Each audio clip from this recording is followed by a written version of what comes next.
But the first place I want to start is like from the corporate professional perspective. I mean, you went from having a defense-based manufacturing company and then transitioned into being like what I look at you as like a serial entrepreneur. Like you've had so many businesses. This is like your fourth and there's Yeah. more coming. Like how did that develop for you, as a professional like woman from the get-go? I think that is in your blood. So like growing up, my parents own their company. They still do. They still work. Both grandparents on both sides were entrepreneurs. One was a farmer and then also became a landowner. And then the other started the glass business that my Okay. parents now own. So growing up, that was all I knew. I knew I would always own my own business. I saw the freedom my parents had to be able to like come to a game or come to a school play or things like that. And it was just in the blood. Like it was never going to be. I remember when I graduated, my mom's like, you can't just work. You have to work for someone. You can't just be the boss immediately. And I was like, why? And back then it was not so much. There wasn't, Silicon Valley and all these Right. young tech entrepreneurs. And I remember thinking like, how long do I have to work for someone else until I don't have to do that anymore? And I knew that it would never be that long. That's awesome. Yeah. So how long was it? I mean, I know you were 27. back. Okay. So 5 years. Okay. Yeah. And then in London, I started my first business at 27. Amazing. Yeah. And then how did that pan out? Not well. Okay. Okay. I mean, Okay. it was a situation where I was in IT contract recruitment. Okay. They were like, here, you come, we'll put all the money down, we'll start the business. You own 50%, we own 50%. Wow. Okay. We'll provide the infrastructure, etc. And That sounds pretty sweet. it was. And Yeah. then like 8 months later, Lehman Brothers fell. Oh, shit. Okay. And So, like, but I mean, even 2008. without that, like I Okay. could use that as an excuse. It's not. I think because I had come from this corporate environment where we had money and all this software and all these things, and I thought I should have those too. Yeah. And because I didn't put any of my own money down, Mm. I didn't realize like profit and loss, how expensive, Okay. like that you have the to skin do in all the game, No, like, okay. you have to have skin in the game. This Yeah. is what I realized for me. I personally have to have skin in the game Yeah. for me to care enough Yeah. to want to really put in that graft to make it successful. I love that. And I love taking that step further is like, and you haven't been shy about this. I love money. Like you Yeah. said, I love money. And a lot of women especially feel like they have to put purpose behind profit, right? Yeah. And I just want to learn more about like stepping out, one, knowing that you need to have your own money in the game Yeah. for your businesses to succeed is like to know that at 27 to 32, whatever that was, Yeah. critical. Yeah. But where did that come from? Like, where did that comfort come from? That was the learning lesson. So I view my first business as like business school for me. Okay. That's Yeah. where I learned all the mistakes. That's where I learned that, if I don't have my own money in, I'm not going to appreciate the value of the dollar of what it takes to have some of these more expensive things you might have in a larger corporate company.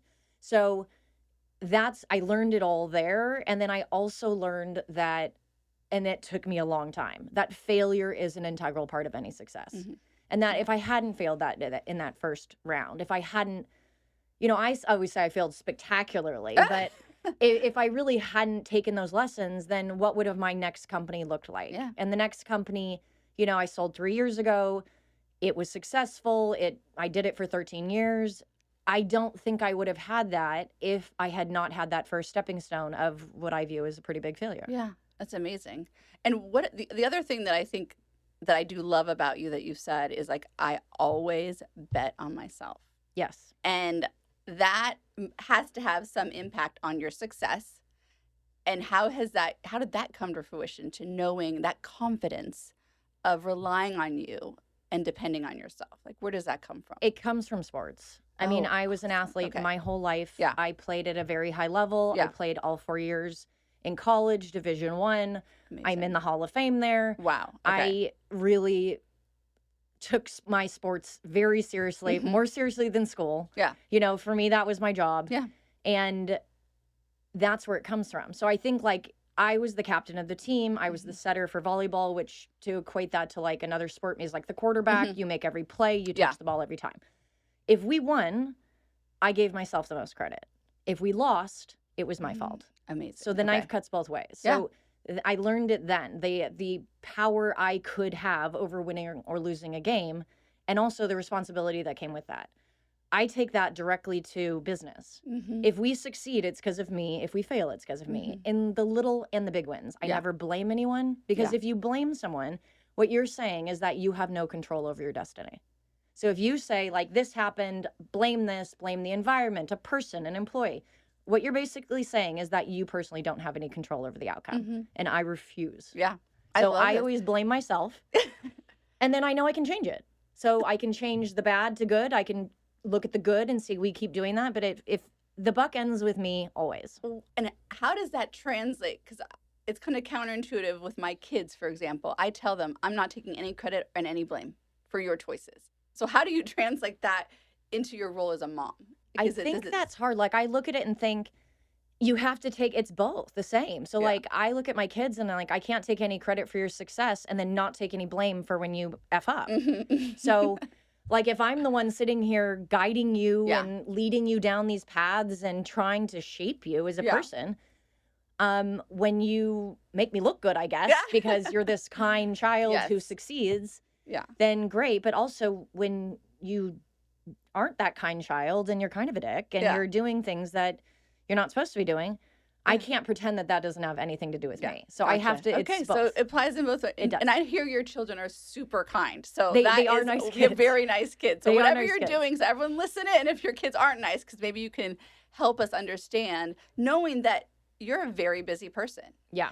And like, I'd love to check in on, when did you decide to bring kids into this? Obviously, it must have been when you were running a major corporation. Well, I mean, it was a small business. I mean, I look at my, my defense business was like a 3-man band. I outsourced everything. But that doesn't mean that it wasn't a large entity. I mean, I work in this space that wasn't like a teeny tiny mom and pop shop. I mean, it was a significant industry business. Like, we did well. Don't minimize. We're not minimizing. But I'm just saying, it wasn't like But you also I don't come children. from this thing where I'm, I have 1,000 employees. I get it. I get it. Yeah. But still, like, I mean, it's a huge thing to add in motherhood in the midst of that. And like, why did you decide to do that? Were you a person that I always knew I would have kids. Okay. I always knew I wanted a family. Okay. And I think there were people who were surprised by that. People who I think maybe I come off as someone who didn't want children. Thing is, I don't really like kids who aren't mine.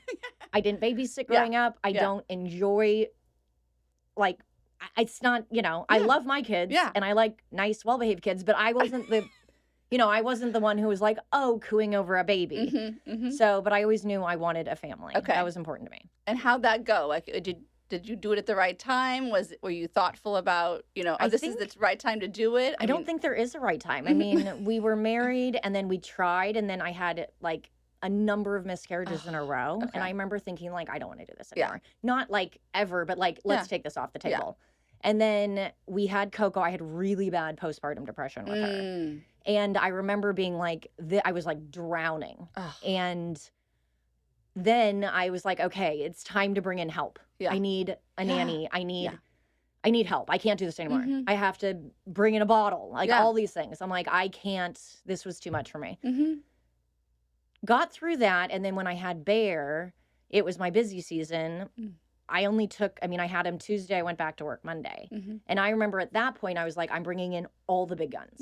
I am not going to even try to power through this. We're talking nanny, night nurse, everything. And I remember, and then I didn't have it. I was expecting to have postpartum again. I didn't have it. Oh, interesting. Okay. And so I remember thinking, like, I got to experience that newborn phase without, everything else going on, which was amazing. But I remember thinking, like, I'm taking no risks. I'm putting me first so that I can make it through this period and enjoy this time and not feel like I'm drowning and someone's describing the water. And I think that's a solid call out, though, because people suffer through it and think there's martyrdom tied to it, when at the end of the day, it's not good for anybody, right? Anybody. And so I think even being able to do that and also recognizing that, I think that's always interesting. First round, you learn a lot about yourself. And how hard it is. And then you can set it up for success. And I mean, I always say, and I'm in a place that I can do it. We throw money at the problem. Absolutely. Like whatever a night it nurse is. was a business Oh my expense. gosh. That was a business expense for me. Yeah. Absolutely. I mean, anyone that asks, like, if there's a new mom and you want to know what to give her, a night nurse is like the number 1 thing on my list. I did not have one, and it was a really challenging experience to like walk through that and then get up the next day and try and to be work. a person. No, It's no. almost impossible. And also, it just, you're already physically, mentally, emotionally, you have a toddler you're taking Oh care my of as God. well. Yeah. And then, so I viewed a night nurse as a business Yeah. expense. No, that's so And I important. do not, I Yeah. never apologize for it. Yeah. That is No. part of me running my business. Yeah. I literally didn't even take a week off of work. Yeah. And so Yeah. it was an essential. Yeah. No, that makes sense. And then and it sounds like because of that out at the outset, bringing in and recruiting the right people to support your mothering, quite honestly, while you were working, like within that, we can delegate a lot. Like, I'm so Hmm. curious, what did you hold? What were the experiences when your So the kids were things I young wanted that, to hold were, you know, I always wanted to put them to bed at night. I Mhm. always wanted to make sure I was there to feed them. I mean, I would be home probably around like, I had a lot of flexibility in my job. I'd be home around like 3:30. Okay. So I was not someone who was coming home at 8 o'clock at night.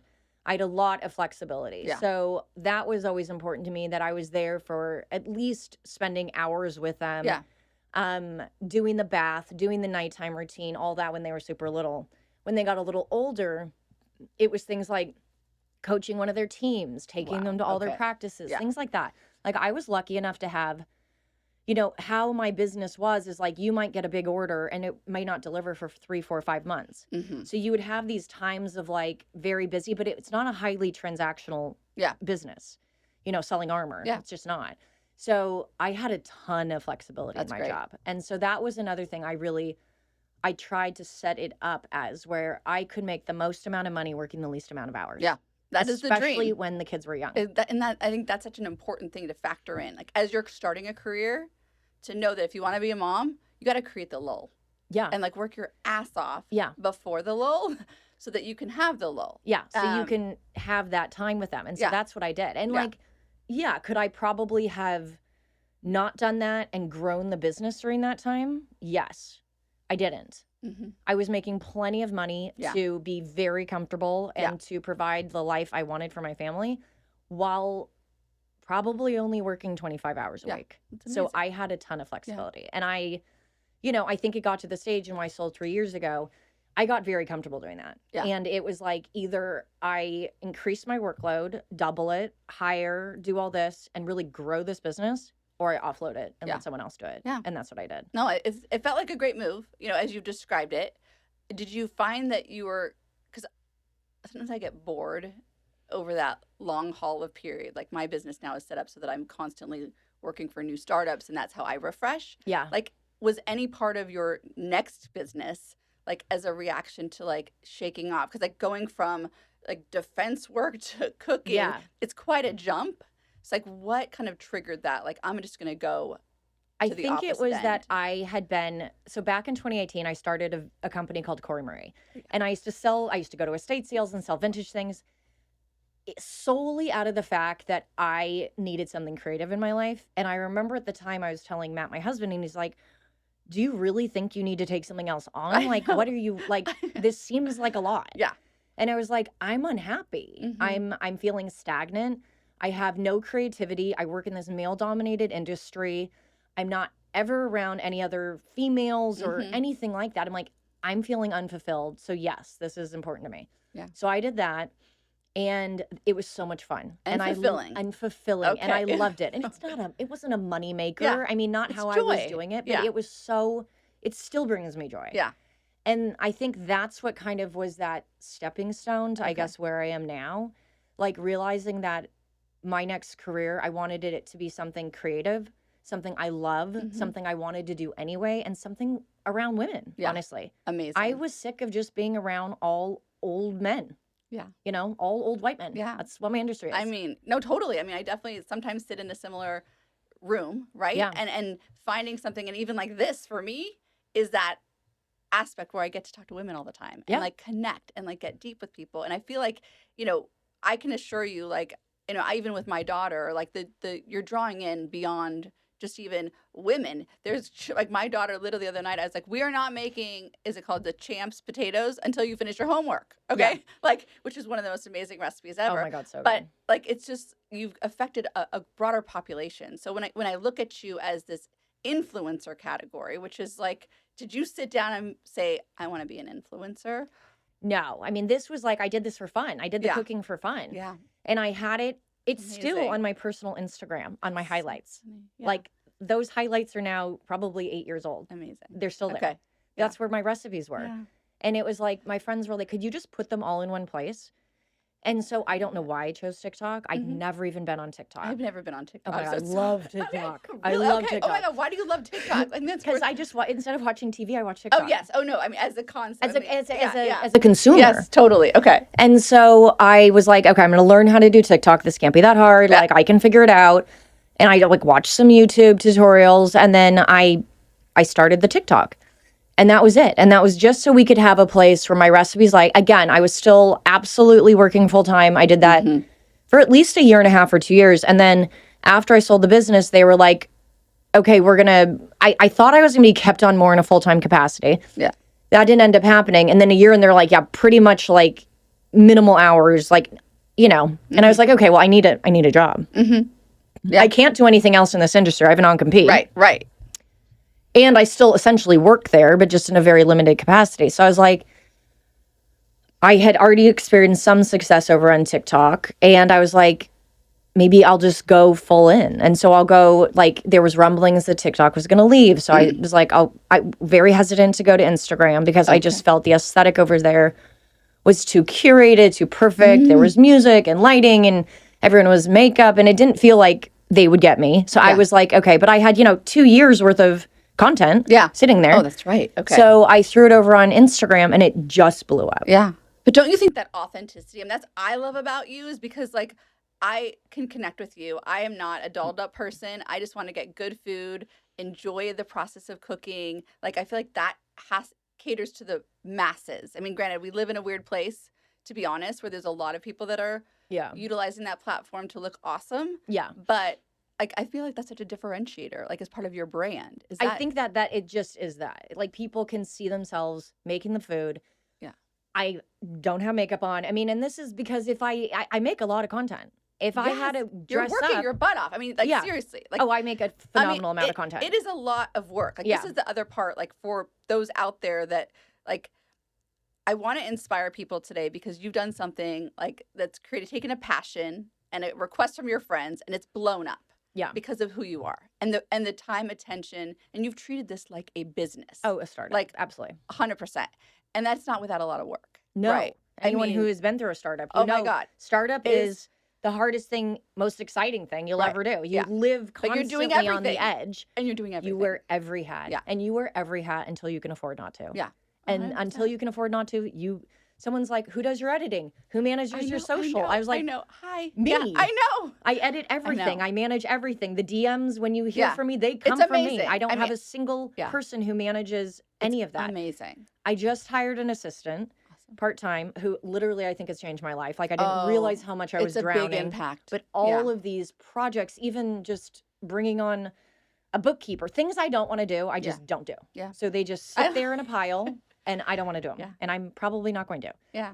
So finally I'm at a stage where I would say I'm transitioning from startup to early stage. Kind of that building stage where I built, and now we are like entrenching in. And so I'm coming out with a couple products this year. Awesome. The book launches in November.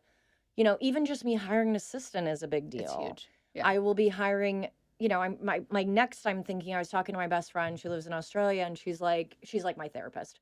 And I was like, I kind of feel like why am I putting some of these tasks off, things that I should be really excited about? And she's like, you have too much on your plate. Mm-hmm. She goes, just make a strategic hire. Yeah. And you will feel totally differently about all these things. She's like, all you want to do is create. That's what you love. That's what you like doing. You like engaging with your audience and creating. Get to a stage where everything else is then taken off. So it's like my next hire is going to be some sort of like director of operations where just I can hand over some of like the tasks I really just don't want to do. Yeah, they're not in your realm. I mean, I always go back to this Dr. Oz example where he goes in for surgery. There's 200 procedures that take place. He goes and does one thing for 5 minutes and leaves. That's what I want to be. Yeah. That's what you want to be, right? Yeah. And that you have an amazing ability to choose talent, which I think that's where you're heading, but it's not without a lot of work, right? Like even choosing the person it's a lot of work. Well, and especially when you're this small, like if you do make a wrong hire at this stage when there's only 2-3 people working in your business, that is 25%. It could be bad. Yeah. And it's also, I've always been good at delegating things that I'm not good at or don't want to do. Mhm. So that has never, like, I've always outsourced. If I can't do it in-house, we outsource. But when you're this small and this kind of like, you're like, okay, it starts becoming like, then I think like you have to have the time and capacity to bring that person up. Yeah. Make sure you then have to start managing people. Oh, And managing people is hard I know. and is like, you have to decide. There's some people out there who should never manage people. Yeah. I mean, I was always a captain of a team. I do feel like I am not bad at managing people, but sometimes it's not what I love doing. Yeah. So then it's like you have to decide, like, is that something you really want to do? Or do you Can hire you someone delegate? and Yeah. then you put the people under them?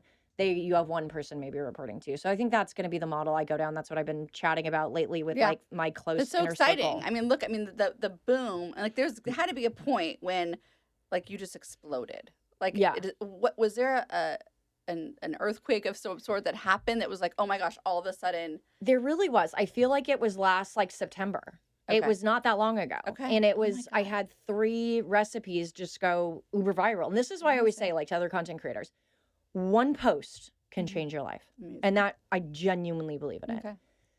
3 recipes around a 3-week period of time went crazy viral. And I went from like, seemed like 550,000 followers to 1 million. Amazing. And then my newsletter exploded. It went Mhm. from growing kind of Yes. this to quadrupling in growth. Amazing. Yeah. And Which is an amazing newsletter. I just want to like. oh, thank I you. do really I appreciate that as a working parent because sometimes I can't get it all from the Instagram. I'm like I wait for that and then I Yeah. print them out and I can enjoy because I am a recipe follower. Like Yeah. I am a baker, so I know Yeah, like yeah, that's I definitely need that thing. I yeah. need it. I do it exactly as you tell us to do it. Well, and it's funny because for 2 years I didn't even have a newsletter. That's so amazing. I mean, the newsletter's not even 2 years old. Oh wow. You know, Okay. I remember like people are like, "Will you ever write the recipe down?" I'm Mhm. like, I Uh, don't know. Right. And then they were like, I was like, okay, I'll start this newsletter. Yeah. And I will write down 3 a week. Yeah. And it's always the 3 most popular from Yeah. the week before. And Perfect. so I was Okay. like, and then now I can't even imagine Not doing that. why, Yeah. like not having any form of, yeah. Well, I'm excited about your cookbook. I know that's coming out. Is it The pre-sales next week. amazing? Okay. Yeah. And I was just curious. I know on our podcast you mentioned a cookbook that I wanted to ask you about was like a friend of yours that went through Italy with grandmothers or something. Oh, yeah. She's not a friend of mine, but she's Okay. someone I know. She Okay. actually went to the same school I did. So I just Okay. remember thinking at the time, I think I read about it in like my alumni magazine. Okay. It's called Cooking with Italian Grandmothers. It's one of my favorite cookbooks. Okay. And it's I don't know if it's still in print. I know No, people are getting is. it. Oh, It's it on is. order. Oh, it is. I Okay. ordered Oh, it. you'll love it. Yeah. You'll love it. I can't wait. It's the stories in there though Yeah. that really get to me. Yeah. She has this intro. She goes around Italy and she spends 4 or 5 weeks with these ladies and really gets to know them. And I love the stories behind. And then, Yeah, the I love recipes that. are there. I don't Yeah. follow recipes, yeah. so they're Yeah. just inspiration. Okay. But I love the stories. I That's love learning wonderful. about the different regions, why Yeah. they cook with certain ingredients. And I just have a curiosity about food and other Yeah. cultures that I No, think it's very much comes And through. I love that you layer that in, quite honestly, because even like as like my daughter is obsessed and watching, and she's learning where these dishes come from, and the different. That's very like I don't know. I feel like it's multi-purpose, and I am curious. Like you're doing this in your home. Yeah. Your kids are in the next room. Yeah. What is their impression of all Sometimes this? they're in the same room. I You can know. hear 'em.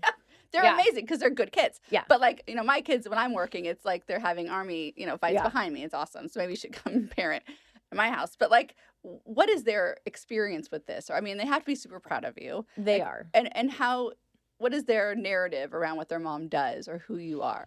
I think so. Before, I honestly don't think they knew what I did. Mhm. My previous job. Yeah. I Yeah. really Oh, yeah, don't totally. think they knew Yeah. what I did. And so this is funny because I am working at home and it is public facing. So they're excited, like, but it's so funny. They're obsessed with YouTube. This is the Okay. age they're at. They're not Okay. on TikTok. They're not Okay. on Instagram. So when I got the YouTube the silver play button for 100,000 followers, Oh, wow. which is, I have 1.7 Right, over, and Yeah. you would have thought I Oh. was Mr. Beast. Oh my gosh. They were like, Wow. Yes. do you think you'll hit 400 million like Mr. Oh my Beast? I'm gosh. like, I Oh my don't know. God. It This is seems amazing. improbable, but I'm like, they open. That's I mean, so I wasn't even sweet. there and they opened it. They couldn't wait. Oh my They were so God. excited. They do get very excited and they like, I'll film them sometimes, Yeah. not a ton because Yeah. I don't want to, have them in all over the internet, but they are in some of the content. And That's so sweet. they love it. Like Bear tries everything. He is very much my foodie. Yeah. Coco will try most things, but Yeah. she's more picky. Okay. She likes the things she likes. Yeah. And so she I sometimes think is she's probably like, like her mom. yeah, she's like, just make my tomato pasta every day. Yeah. I'd be happy. Yeah. Okay. Whereas Bear is willing to try anything. Amazing. But yeah, I think they're very excited about it because they also see like Coco's 12, so she's in that preteen stage. Yeah. I got a Summer Fridays PR package. Mm. You would have thought I was, you know, you as the mom. Taylor Swift. Yes, it was like absolutely. Summer Friday. I sent you something, and she's like, "What? What'd you get?" Like, Oh my gosh. I the love this. the Yeah. mask. Yeah. Did Oh you my get God, the, what did you is get it? the face mask? And I was like, I did. She's like, did you get? She's like, you got the salt and lip balm, the marsh. I mean, it was. No, it's a big deal. I have a 12-year-old it's a as big deal. well. Okay. I mean, this is serious stuff. I am like, You're the best mom ever. basically yes, Yeah. because I got the Summer Fridays marshmallow lip It's balm that is sold out everywhere, and so Oh she my was God. like, basically, What else can I do for you? no, I mean, this is awesome. This is This like is I it. probably could do nothing else, and I would just still Wonderful, be. but like I mean, and that's so fun that they get to see all the hard work. Also, Oh yeah, I brings work in- every day, so Right, I work they see 7 that. days a Yes. week. I never work. I mean, you did when you own a company, you always work every Yeah. day. That if there's an email that comes through Saturday yours. morning that's going to ruin your weekend, it Yeah, ruins it's your gonna be weekend. great. That's how it works. Like, Yeah. but now I actually do work every day, Yeah. and I have been transitioning on the weekends, trying to, especially on Sunday, take a period of time where I do not. Mhm. And that is kind of what I'm going to be trying to do going forward, getting a little more work-life balance because I don't have any right now. Yeah. And I used to have a very Well, healthy right, amount. Right. And now I don't have But any. it's so different because I think with the skin in the game, right, and Yeah. what you're trying to grow, and obviously you're on a great roll, Yes. so you can't You like can't stop. pause. Like, Oh, what no, no. Right? No. And there's no opportunity to just say, "Oh, I'm gonna take a little break," and No. We just keep going. And also I'm so competitive. I'm Mhm. so competitive with myself. So this is just straight up competing with myself. I Yeah. do not look at another creator and be like, you have this. Yeah. It is like me. And I love. And but I every love day I'm just that competing with me. You said, I don't know where. I thought it was awesome that you go back and look at your own film, and like self-critique. I mean, Oh, absolutely. and I love that you don't look at anyone else's. No. You know what I mean? Like No. I'm gonna go back and check on myself, and improve myself. And I think that also is like, especially in this world of so much content and information. Yes. Like not trying to be like anyone but you. Like Well, that's what I feel see it like as. one of the things I've realized, and there are times where I'm like, oh, my content, something's changing, my content's not hitting, and I will go and like look at the FYP page and see yeah. what's hitting, and Yeah. then it doesn't work for me. Mhm. I have to go back to the roots. I have to go back and look at my content and see what my audience wants to Mhm. see and give them more of that. And that's Yeah. what you're doing. Yeah. You're studying your own film to see what your audience wants, not what Joe Blogs Right, down the street, who is totally different than you. Right. So then I sometimes still need to be reminded of that. Like, go back and see what your followers want, Mhm. because that's what your content tells you. Yeah, and that's what what you're they driving react to towards. and what they want. Yeah. Not what everyone else is just clicking over here. It's different. So Yeah. I still do that. And I think it's important It's because so important. the algorithm changes. Right. And so your content that hit a year ago is not going to hit right now. Mm-hmm. So it's like you go back maybe 6 months. And that's what you look But like at. learning this, like, and that's why I love you've taken something and mastered it and treated it as it should be treated, as like a serious business, your brand, you're Yes. pushing it. I mean, now, like, I know you mentioned you're going to Italy on a trip. Is that part of like this experience, or is that an offshoot? It's part of. So I'm hosting a trip with a company called Via Rosa. They do food tours all over Italy. Amazing. Mother-daughter company. They're amazing. And what they've started doing, which I think is genius, is they partner with food creators. So instead of having, before, if I look at a business model, this is it limited to the two women, the mother-daughter, being on each of these trips. So maybe you could each work 2 weeks a Right. month. Right. Now you hire someone like me to go host that food tour. Oh A, my it sells gosh. out, Yeah. because you're pulling in God, I people wanna with go. Like, it's millions so of fun. followers. Yeah. And then B, you don't have to be there. So now Yeah. you just took your business and You are able multiplied to it. multiply yeah. it by as many creators as you can work brilliant. with. It's brilliant. Brilliant. And I was like, kudos, like Yeah. great idea. That's awesome. Yeah. So you're headed out. That's So gonna be headed such- out to Puglia Friday. Oh I'm my so goodness. excited. Okay. 12 people who follow. I love this. Yeah. And now, how does that work at home? I mean, So that's the Matt, question. my husband, will be at home. Okay. And, but I have full-time help. So Okay. even though my kids are well beyond Yeah. a stage for a nanny, she basically makes sure everything in my house runs. Amazing. So, and I do not like exist without her. Yeah. I don't want to exist without her. And if anyone is like, how do you do it? I'm like, I don't do anything at the house. Yeah. I don't do laundry. I mean, I think of you. I don't make my bed. I don't do anything. When I went by the to way, I make the don't bed, want to do any of it. I know you say this, and I'm like making my bed thinking of you. Like, I don't want to do this either. No, and I don't do it. I know. And so That's so someone, great. and she has been with us since Bear was 2. Amazing. Okay. She, I No, always it's say, like, I incredible. don't like my But life without Rosa. Yeah, She is and I part of think our that's- family, and I don't want to live it without her. And you know what? And like the way you love on those people, they obviously she's been with you forever. And Yeah. I think knowing that even like, and as you, even with your, new executive assistant, it's like those relationships, especially as a mom trying to make a difference, like cannot be more important. No, right? and you and can't do it all. fostering them. Like, I can't imagine if I was working the hours I'm working right now, and then also laundry for 4 people No. is No. insane. No, it's My nuts. children change 3 times a I day. know.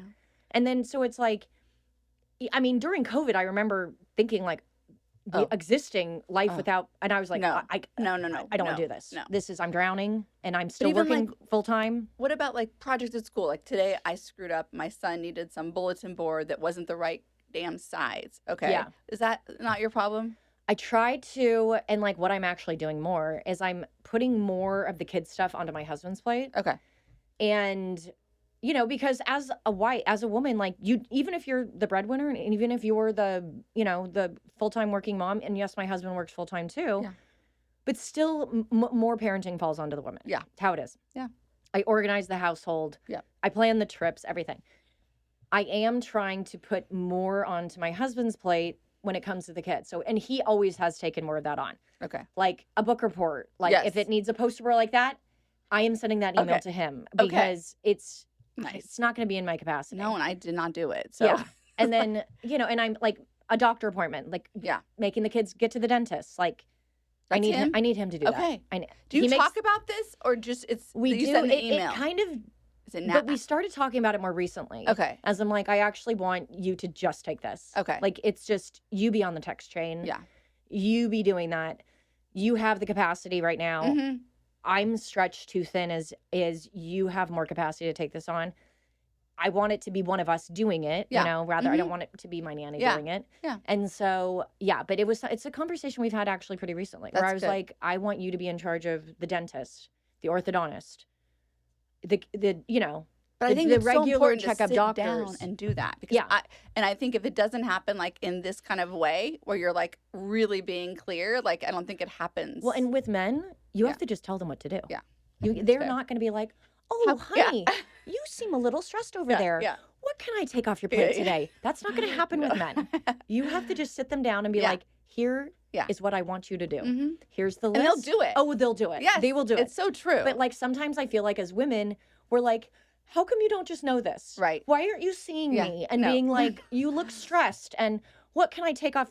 It's men I don't know. do that. It's so true. I mean, at And least stop fighting it. No, mine most doesn't okay, either. most No, men. and Maybe some man out there does, but mine we're an N of doesn't. two. We're an N of two, and I'm learning this as well. And I'm Yeah. quite. And again, like I have a 15-year-old, and we never like some women that have come in on this show have sat down before they had the baby, and said, "Here's how it's going to work," and that blows my mind. Yeah, I because mean did not that's do impressive. that. Oh no. Okay, I did not. I'm here like 15 years later going, wait a second, could you do that and that? And I think you're right. It has to be very clear, very direct, but also like, and I think something that's very special about you. Like I do have guilt in the ask.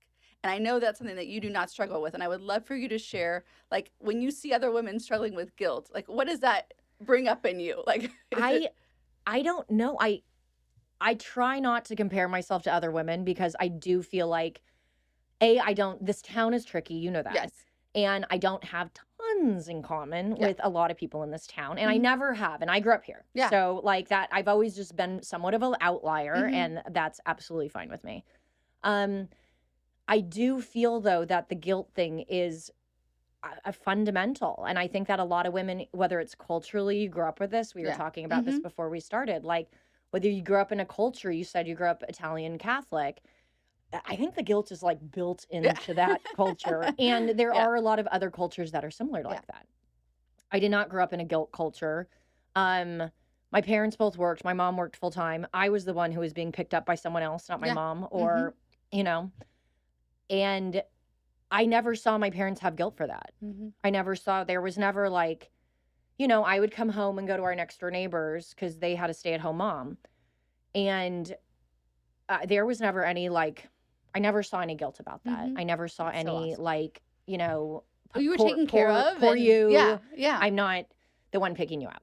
So I think I did not grow up with that. And I also think, again, like coming down generationally, my grandma on my father's side was a principal in the LA school district Oh, back in wow. the 40s. I Wow. mean, Okay. a long time ago when women Oh, wow. really That's impressive. maybe were a teacher. Yeah. You were not a principal.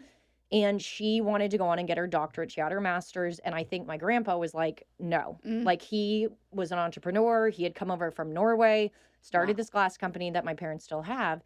And I think he wanted a more traditional wife. My dad was raised by a nanny, a live-in nanny. And I think he didn't want that for his kids. Okay. But at the same time, I never had there was no nanny. I mean, I never There's had, no nanny, I mean, I and didn't it have a was nanny, fun. but I didn't, maybe I think my mom, when I was very young, didn't work. They were living in Okay. Sun Valley, Idaho at the time. Oh, wow. Okay. We moved back here to Newport when I was 2. I don't have any memory of my mother being a stay-at-home mom. I mean, I remember at kindergarten, my grandmas would switch off picking me up because it was Okay. half day back then. Okay. Yeah. So I think She that must have been working. she was Yeah. working. So I Yeah. think even though my dad thought in his head he wanted this childhood maybe he didn't have with Yeah. the stay-at-home mom, that did not happen. Mhm. So I just think maybe again, like generationally, like Yes. I was not raised with guilt. I was not That's raised so great. thinking that I had to apologize for being successful.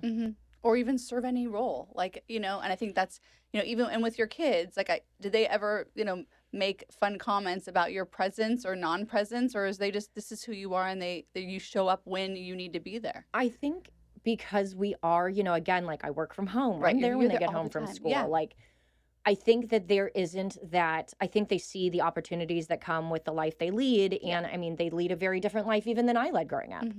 And so I think they realize where all this comes from. Sometimes they have to be reminded. I'm like, do you have any idea how hard I work? Yeah. So you can have X, Y, and Z, or so you have this experience. Like when they, there are times when like they'll get a little bratty and I'll be like, let me bring you back because none of this is free. Yeah. None of this is handed to me. This is all provided by blood, sweat, and tears. Yes. And you see that. Right. It's important for me, though, for my daughter in particular, to see that. Totally. I want her to be bigger than me, more successful, everything. I want her to have more. No, I know. And girls and boys are different. Girls are always going to have, especially if you're a strong female, you're always going to have a harder time, depending on what industry you go into. But like, I want her to be better than me. And so I raise her. I'm absolutely tougher on her. Yeah. It's so hard though. I mean, you're going to die because I'm the same way. I have when my daughter came along, it shifted a lot of things for me about what I was doing professionally and how much farther I need to go trajectory to show her how much further she can go. Right. Yeah. But we were with this one therapist who, we're no longer going to, but he said that I was too tough on my daughter. And he said, the next time she has like an emotional like need, I want you to go in and say, do you need more love? Okay, my husband's sitting next to me. He goes, she just threw up in her mouth. Oh my God. Okay. Because I was like, what?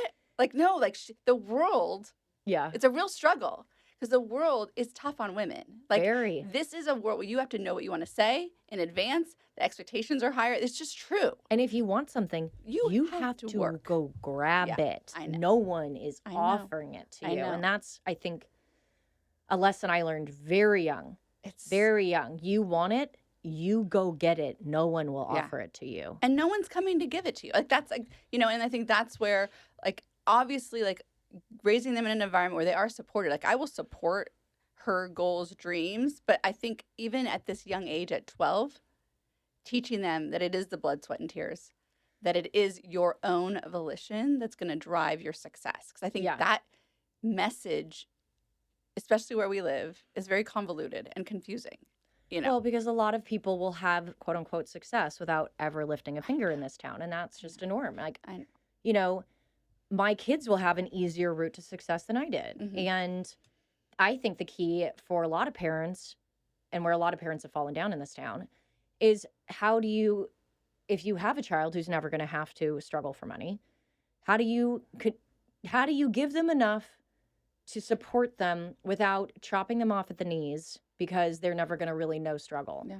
There is no real success without the struggle. And if your kids don't struggle, Oh. you see Yeah. the, Yeah. No. I look around and I'm like, there's cautionary tales in this town. A lot of them. A Yes. lot of them. Yeah. And my generation, my parents' generation, and I can already see it in the kids. Mm-hmm. Cautionary tales. Yeah. Your kids have to struggle.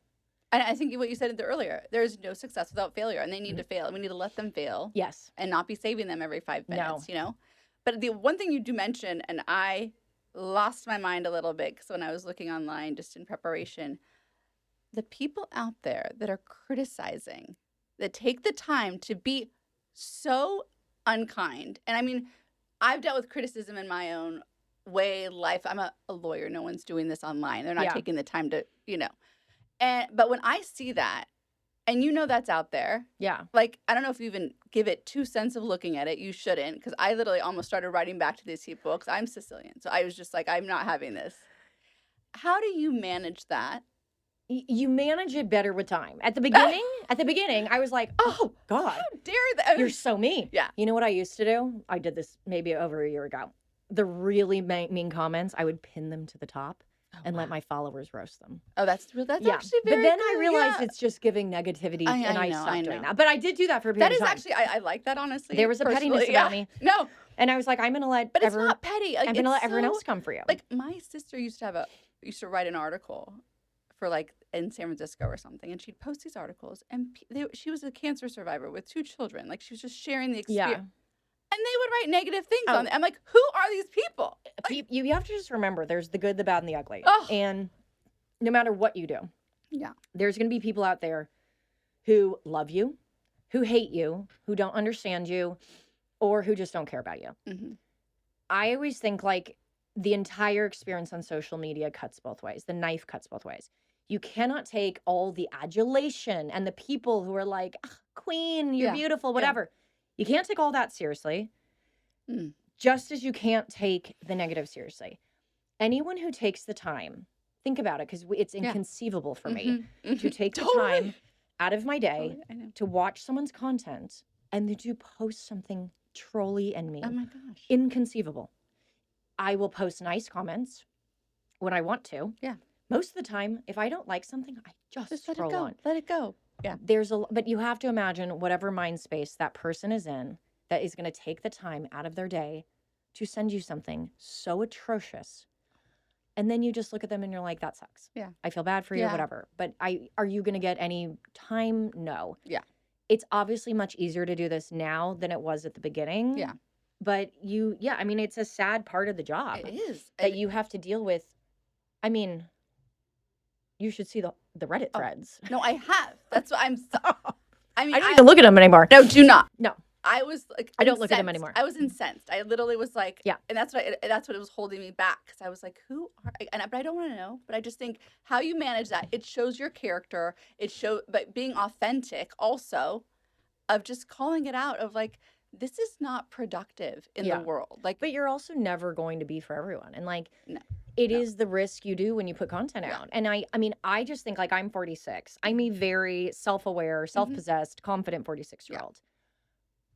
I look at the younger girls doing this now who are, doing so well. Yeah. The Forbes 30 under 30. And I am just like, oh my God, I hope you have a therapist, because if this was a 26-year-old, oh my gosh, no way. It would consume me. Yeah. It would really have a negative effect on me, I think. Right. And I do appreciate that I've come into this so late in the game, that I have a very, very strong sense of self.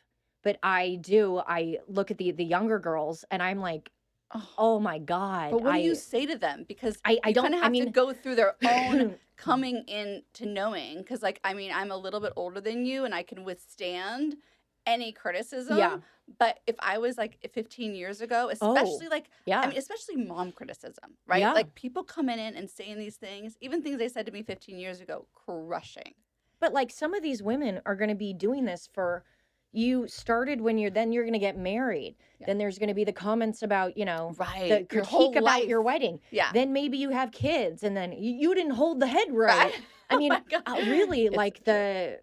Yeah. I feel like the pressure on a younger content creator Yeah. versus someone like my age is greater. Yeah. And I do have empathy, and I always just think, like, I hope these women are supported. No, that's a good And I point. hope that they have, a really like a therapist. Right. Because I just think that would be like a business expense to me if I was 26, 27, early 30s Right. making content. A therapist to me would be a business expense because I just feel like it is so much harder when you're younger. And I look at when I was that age. Yeah. I would have been a wreck. Right. A wreck. But even imagine, like, say you had your daughter and were experiencing postpartum on social media. I can't. Right. I mean, It would be that's just a different kind of disaster.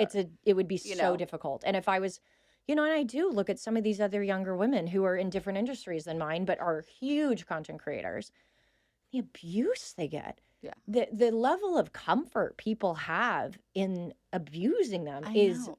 I just think, wild. I mean, how can we stop that? Like, 'cause I feel like it's so.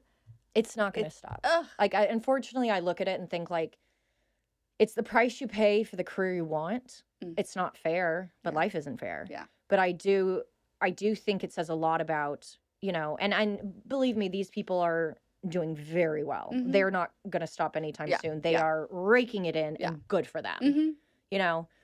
But With the cost. there's a cost Yeah. of it. And it's a cost of going into becoming a public person on social media. Yeah. And it's a cost that everyone will have to pay, whether you're big or little. You could have a small Mhm. following and get tons of abuse. Yeah. It's not right, but without change, it's like, it's a humanity thing. Right. No, it is totally a humanity thing. It's a totally humanity Yeah. thing.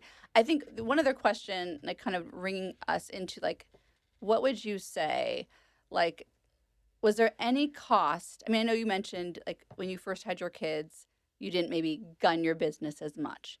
But are there any other, like, for women that are contemplating, they're very successful women, no kids yet, living that life, deciding whether to have a child or not, right?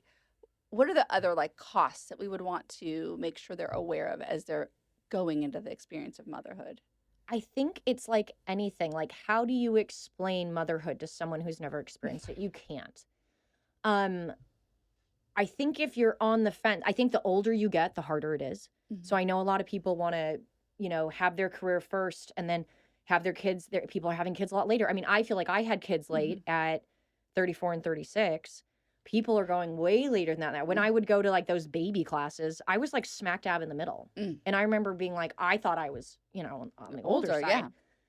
I think, though, what people do have to remember is, the longer you put it off, the harder it is to get pregnant, Yeah. or the harder it is Totally. to have a successful pregnancy. And, like, going through those 2 Oh my miscarriages in God. a row, I remember being like, I may not have Doesn't that kids. take you down? Like, Oh, no one talks about God. how I had one, Oh. and oh my God, it's still, like, that experience. Oh, I could cry right now. Right. No, I it's mean, so sad because it's so, and it takes a while to recover, and then they'll tell you to keep trying.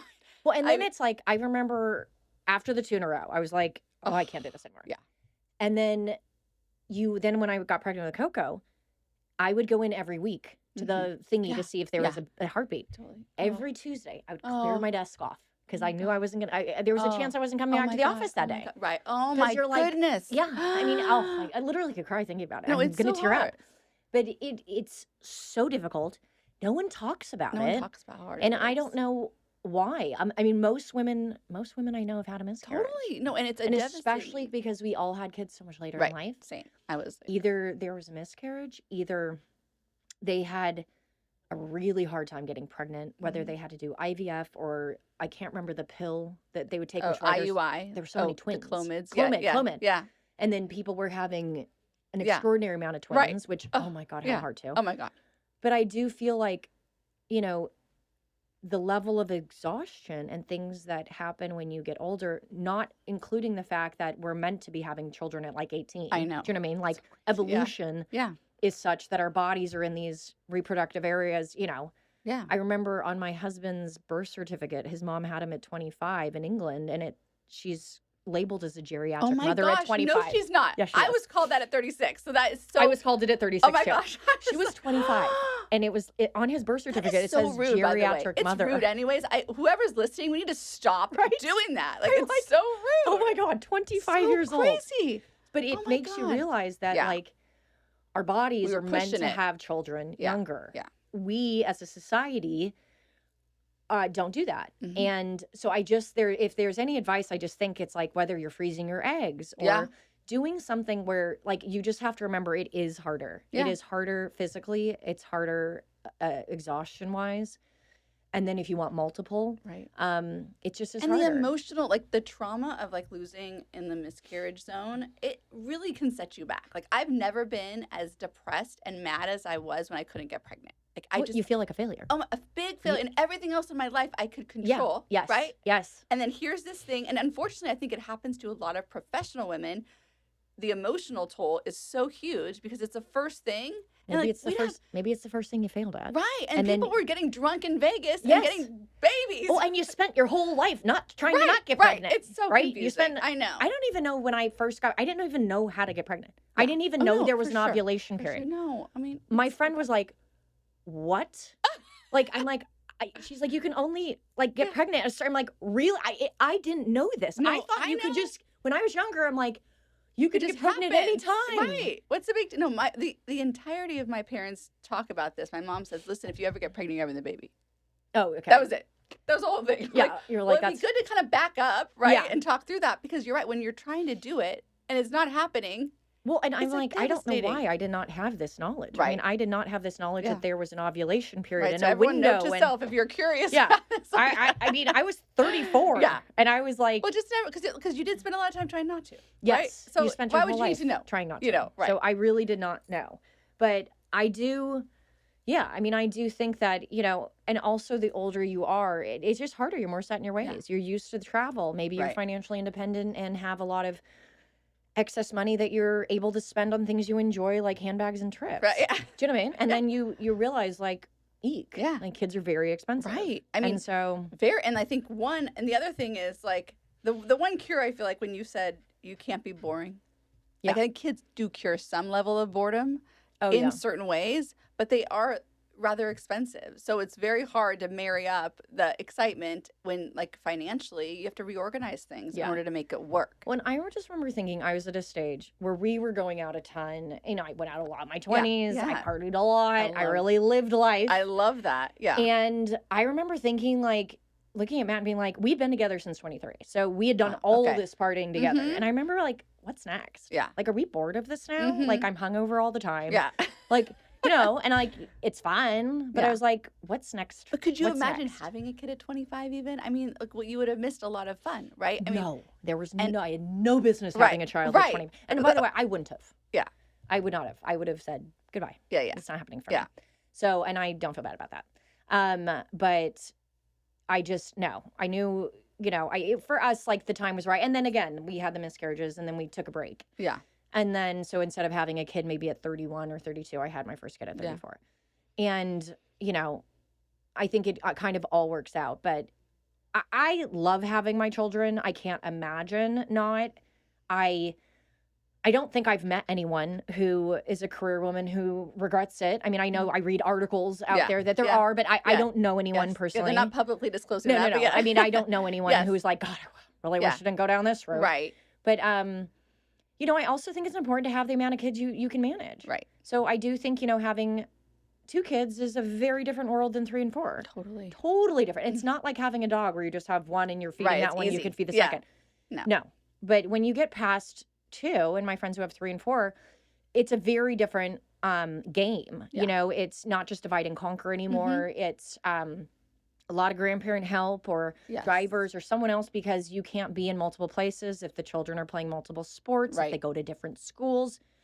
It's crazy. There's a lot. So I Yeah. do think when I look at it and think like if I'm, if I was going to be planning children or this life, I think I would plan how many me and my family could manage. Mhm. And for me, that was 2. Yeah. I didn't want more than 2. No, I think, and even like with your son, I know he skis and you're able, like that alone, like obviously they're athletically inclined. So how are you, being that you were a D1 athlete, are you encouraging them down that path? I mean, it obviously taught you a lot of important lessons. You know what?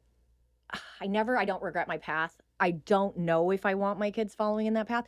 It's a really different experience. Yeah. You know, you play your sport for 40 to 50 hours a week. It's a I full-time know. job. Yeah. And you have a very different college experience. Mhm. Yeah. I look at it and think, I remember my second semester, senior year, my final semester in college when I didn't play a sport because I was a fall sport. I was like, this is what you guys have been doing the whole time. Yeah. It was just so easy and so like I had so much time. Yeah. And I'm like, it just felt so light Mm-hmm. that I do think I would not be sad if my kids didn't follow my Yeah. footsteps. I think just having that college experience where you don't have so much pressure on you. Right. You know, you could just be a student and maybe you pursue your interests Right. rather than pursuing, you know, you're getting a surgery, you're lifting weights, Yeah. you know, I mean, it really is No, I an get it, extreme but amount of time. then I look at how you've been able to work so hard and absorb so much, knowing that you spent like that much time Well, doing you learn that. time management like no one's business. Right. So it definitely had a direct reflection. It does. I mean, It's a direct correlation. And you're- but you know, and there's a reason why there's a lot of women who are in C-suite positions who are former athletes. Yeah. I mean, there's a phenomenal amount. But I do think there's other ways to skin a cat. You Okay. know, would I be happy if my kids, you know, just got to be a college student? Yeah. Absolutely. If they wanted to, and they Mhm. really, of course, I would support that. Right. But I would never. I'm not pushing it. Yeah. You know, No, I that want makes my sense. kids to. I feel like I was pushed very hard in sports, and I feel like that's where I gained my sense of like. And it took me when I finished playing. It was a long time for me to have to come to Jesus with myself. Mhm. Who am I? Yeah. If I'm not Corey Meyer, my Yeah. maiden name at the time, athlete, star athlete, this, that, and the other, who am I? Yeah. I was no one. Mm-hmm. I mean, I'm talking like you need therapy for that. There's a lot. Well, you've obviously is a- created someone out of yes, that, right? And but like it was a. yeah. I had an identity crisis. Right. But how did you get out of that? Therapy. Yeah. I had to go to therapy. I mean, I'd been in therapy since I was 14, Yeah. on and off my whole Yeah, life. So, but it was a real identity crisis for me, and it took me years. Wow. I mean, I think it's probably one of the reasons I moved to London. Mm-hmm. I was like, I need to be someone new. I'm not Corey Meyer That will star solve it, athlete yeah. anymore. I'm Yeah. gonna go and live a new life. Mm-hmm. And I moved to London, and that's now me. Yeah. Corey, crazy, moved to London on a whim, and now has made a life over there. I needed a new identity. Yeah. And I really do think it's one of the reasons why I moved. That's amazing. And I Yeah. think obviously you came back and Yeah. found your identity, and if it's exploded and everyone else likes your identity too. So I think Yeah. that worked out for you. Yeah. But I think, knowing that, you're, I even like what you said, like there's another way to skin a cat. So you're your own children, as you're seeing their path to success, like they'll find their way. I'm going to let them find their way. That's awesome. I definitely don't, because everyone's like, oh, does Coco play volleyball? I'm like, Yeah. nope. Yeah. She has no interest. Yeah. Maybe Bear will. If he wants to, he Yeah. can. But I just don't have any need. Like, I'm not living vicariously through my children. healthy. Yeah. Yeah. They can do what they want. And I know I feel like we could talk for like another hour here, but there's two things I want to make sure we get in. One is I do want to just give you the direct mic on any sort of advice for that young mom that is struggling, maybe even postpartum, that doesn't even know, who wants to go back to work, wants to go back on the Monday after the Tuesday. Yeah. There are people like us out there that are like Yeah. ready to do that. How to navigate kind of the path as a mom and a gunner professional. I think the advice I have is that and I know we hear it, you really can't do it on your own. And most of the women who are very successful at that age, at the young 30s, right, or the late 20s, you're probably used to taking a lot on, Mhm. right? And you're in the driver's seat, and you probably lead the way, and it's very difficult for that personality to say, I need help. Mhm. I'm not okay. Really hard. Yeah. You have to try to get to a place where you do not view that as a weakness, Mhm. that is a strength. Yeah. Knowing your mental well-being is the most important thing. It's the most important thing for the family. If the mom is not okay, no one else is okay. Mhm. Putting yourself first and making sure you're okay. And if that means you need help, that means you need a lactation consultant, a night nurse, whatever it is. I think the tricky thing is when people can't afford that. Yeah. And I look at that and I think, like, I was so fortunate to be in a position where I could afford the Right. help I needed. Mm-hmm. What is happening with some women who maybe they're a single mom? They still have to go back to work. Yeah. They're still having to work those amount of hours, but they don't have maybe that financial backing to access some of these things. Yeah. That's where I really think, like, where else can we support women in a more impactful way? Because there's a lot of women out there who don't have the Yeah. luxuries, I No, would that's say, a place I we should had, focus. Yeah. and still have to go back to a job. Maybe it's not a corporate job. Right. Maybe they're on their feet all day. Right. But they are going out there having to make a living. And that's where I think, like,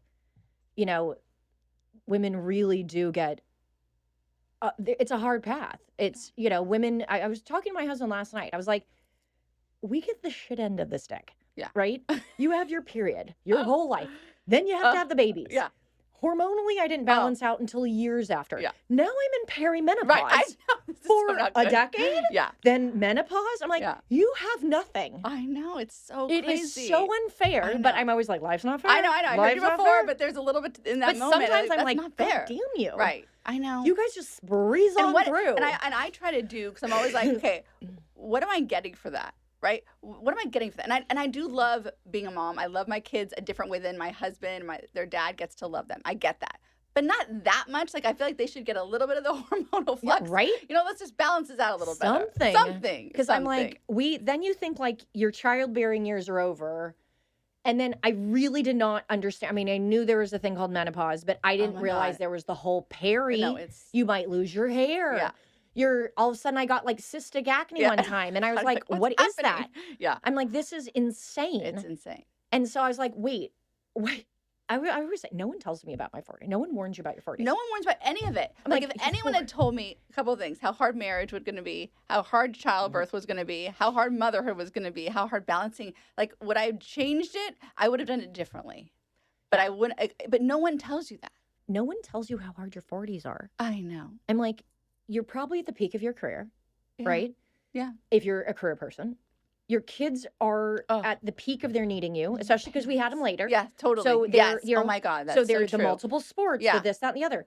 Your parents are either dying Yeah. or We're sick. getting there. Yeah. Okay? Mhm. You're very lucky if you have two healthy Yeah. parents. I know. But if not, a lot of my friends are either their Same. parents are in full-time care, transitioning to care. Mm-hmm. All in this 10-year, I mean, I'm only 6 years into my Yeah, I 40s, and know. I'm like, I know. well, this decade okay, is let's get this something, going. Yeah. right? This is something. Yeah. Like, oh my gosh. it's so true. just, it's a wild decade, and I do wish that someone had warned me Yeah. to just, like, And look- mentally strap in. to prepare. Yeah. But then I also look at what you're trying to do professionally in your 40s. Yeah. Okay. And like that, it's like a resurrection of some sort. You're doing another thing. Like, Yeah. But it's like, in my mind, that's for us. Yeah. This period of time of growth, even though all that stuff is true, that stuff's not going to change. No. But if you're doing something meaningful with your life professionally, that does help you through that insanity, quite Yes. honestly. I do feel like you have to have something fear around. And this is why, like, this is what I always want to show my daughter. I want my daughter to never, I look at a lot of, there's a lot of divorce in this town. Mhm. And I look at a lot of women who are left, who went from a very comfortable life maybe, and, were encouraged to give up their career or not Yeah. pursue a career, and you're going to be home and you're going to be taken care.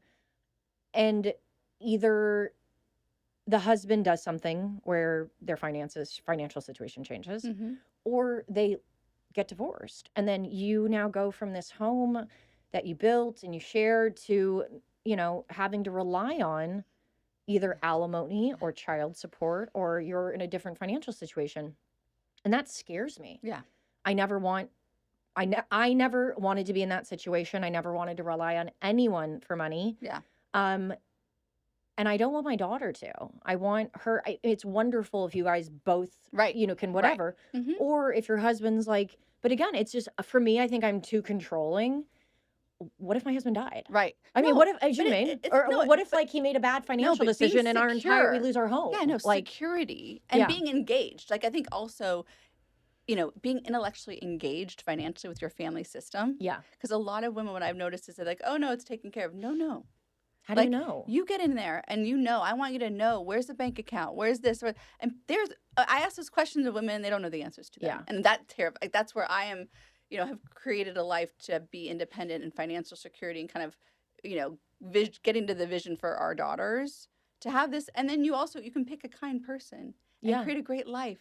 And knowing that you're always going to be I taking also care don't of want to yourself. ask anyone before I buy something. Yeah. I'm not ever asking someone. I'm going to buy a handbag. I'm going to buy a car. No. And no one is going to be I know. informed or asked. Yeah. I never wanted that, But I remember, how goes back to how we were raised. And it was like, I would, from a young age, I had very expensive taste. Mm-hmm. And Amazing. It was like, my mom would always be like, you better make a lot of money one day. And I would just always like, I will. Yeah. Totally. Like, it was like, I will. Yeah. Of course I'm going to. Like, what are you even talking about? But because I do, that is, that was your innate. I am materialistic. Innate. Yeah, that's innate within you. Yeah. But I you like also can nice afford things. Your tastes. And yes. You've grown and created a career. And I think that is a really important differentiator. Yeah. Because what I struggle with is affording something, buying things you cannot afford.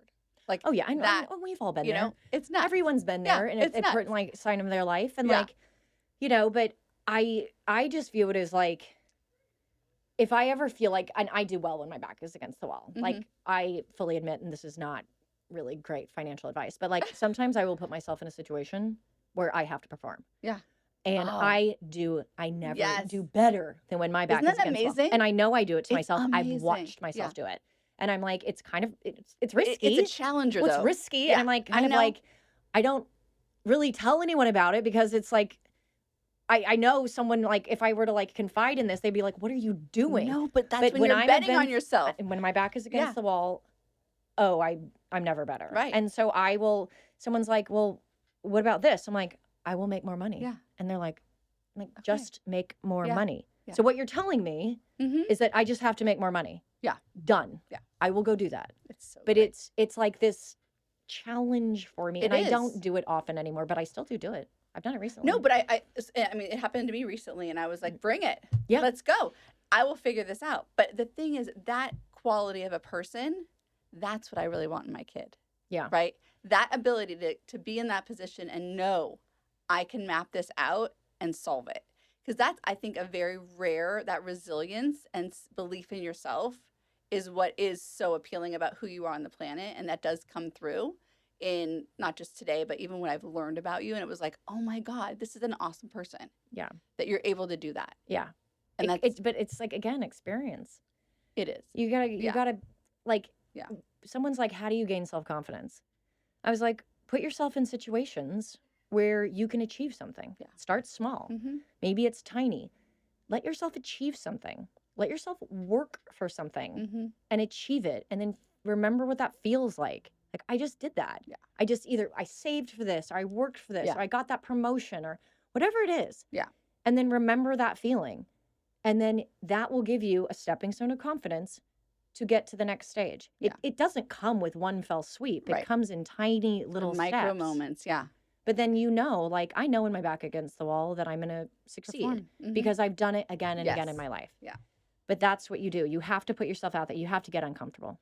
And people are always like, I look at people stay in friendships or marriages or work relationships or anything because it's more comfortable to be miserable than it is to take a chance and to go out and see if you're going to succeed because you might fail and it's scary. But you're never going to get anywhere being comfortable. Yeah. You will just slide along, and whether, especially when someone's unhappy, at one point you'll get to a stage where your misery will outweigh your fear of the unknown. Yeah.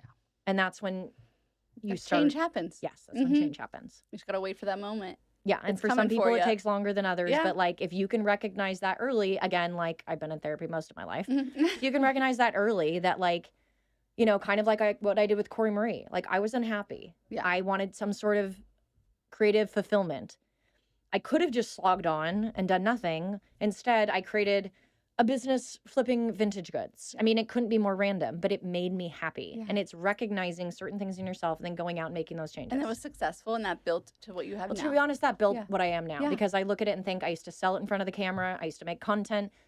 I used to sell these on Instagram stories. I got very used to being in front of a camera and, you know, Yeah. talking to the audience, that when I started doing the food, it was just natural to me. So awesome. So I always say, like, there's so many things, experiences in your life that have already preparing you for Yeah. whatever's next. You just have to recognize them as those are stepping stones, and then go and get what you want. I love it. Yeah. One final question just on motherhood overall. Like, what do you find most fulfilling, or what do you see as success of being a mom? At this stage right now, as if I have happy kids. I don't really look at it and think like, oh, you got straight A's. I have one kid who's a straight A student and one kid who struggles. Yeah.